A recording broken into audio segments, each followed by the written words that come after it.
of Duterte from Belgium and Holland. Duterte will arrive in Den Haag around noon. Today around noon. Let's all go to Den Haag. Let's all go to Den Haag now.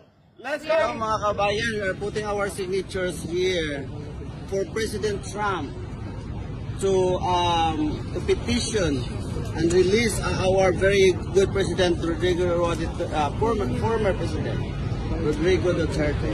Yeah, so we are affixing our signatures. Because we are against ICC, the Philippines sovereignty is not with the ICC. So we are signing here, Senator Trump. President Trump. Ito na.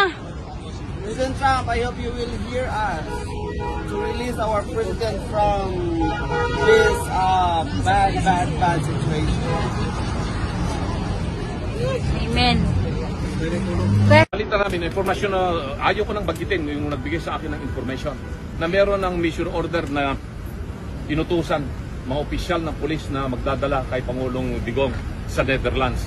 At ang problema nila, wala silang masakyan ng commercial plane, kaya private plane daw kung gagamitin para dalhin si Tatay Digong sa ibang bansa. Hindi na nila hihintayin yung Supreme Court decision na ngayon ay inaasahan nating lalabas anytime from now. Kasi pag lumabas yun, alam natin mananalo tayo dito, mananaig ang katarungan dito sa ating bansa.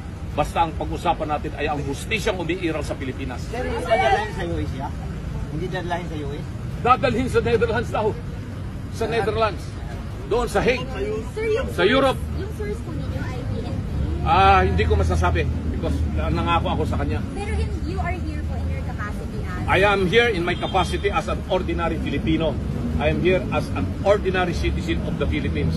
I am here in order to invoke the rights of all Filipinos regardless of calling, maging ikaw ay magsasaka, tricycle driver, ordinaryong nagtitinda, o ikaw ay abogadong tulad ko. I am not here as a lawyer or as a candidate running for the Senate. I am here as an ordinary Filipino.